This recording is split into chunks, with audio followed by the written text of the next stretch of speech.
స్వర్ణగిరి శ్రీ వెంకటేశ్వర స్వామి దేవస్థానం గోపురం ఆకాశాన్ని తాకే ఈ అద్భుత గోపురం ఆలయ మహిమాన్వితానికి ప్రతీక. నాజుకైన శిల్పాలు, దేవతామూర్తులు, దివ్యమైన నిర్మాణం ఈ గోపురాన్ని దృష్టి హరిస్తాయి. భక్తి, కళ, శిల్పకళల సమ్మేళనంగా ఈ ద్వారతోరణం దర్శనార్థులకు ఆధ్యాత్మిక ఆహ్వానం అందిస్తుంది. దర్శనమిచ్చే ఈ దివ్య దృశ్యం ఆత్మను ప్రశాంతం చేస్తుంది.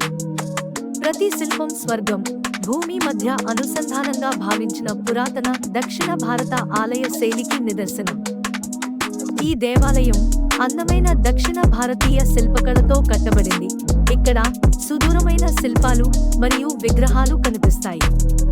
కేంద్ర గోపురంపై బంగారు శంఖు మరియు చక్రం దేవుని దైవిక శక్తిని సూచిస్తాయి. పక్కన ఎగురుతున్న ఎరుపు జెండా విజయం మరియు ఆధ్యాత్మిక శక్తిని సూచిస్తుంది. ఈ పవిత్ర పాదుకలు శ్రీ వెంకటేశ్వర స్వామి యొక్క దివ్య సాన్నిధ్యాన్ని సూచిస్తాయి. ప్రాచీన కాలం నుండి ఇవి భక్తి, వినయం, ఆత్మసమర్పణకు ప్రతీకలుగా భావిస్తారు. భక్తులు ఇక్కడ పుష్పాలు, తులసి, కుంకుమతో పూజలు సమర్పిస్తూ ఈ పాదుకల ద్వారా స్వామి ఆశీస్సులు, దివ్య శక్తిని పొందుతామని నమ్ముతారు. ఈ పాదుకల వెనుక భాగంలో శంఖం, చక్రం, గోవింద నామంతో ఉన్న ధ్వజస్తంభం కనిపిస్తుంది. ఇది భగవంతుని శక్తి, ధర్మం, రక్షణలను సూచిస్తుంది. శంఖం పవిత్రతకు, చక్రం న్యాయానికి, గోవింద నామం భక్తికి, ధ్వజస్తంభం స్వామి సాన్నిధ్యానికి ప్రతీక. ఈ దృశ్యాన్ని దర్శించడం వలన దివ్య శాంతి, విశ్వాసం మనసులో నింపబడుతుందని నమ్మకం.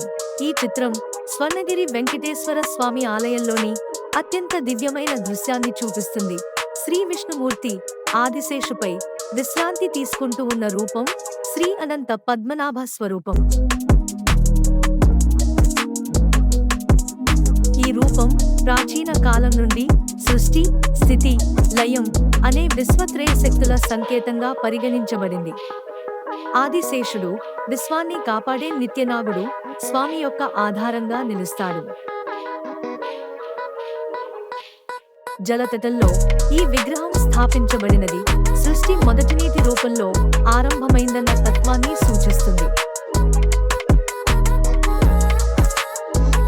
ఈ దివ్య దృశ్యాన్ని దర్శించే వారికి మనశ్శాంతి ప్రసాదమై ఆత్మకు ఆనందం కలిగి స్వామి కృపారక్షణ లభిస్తుందని భక్తులు విశ్వసిస్తారు.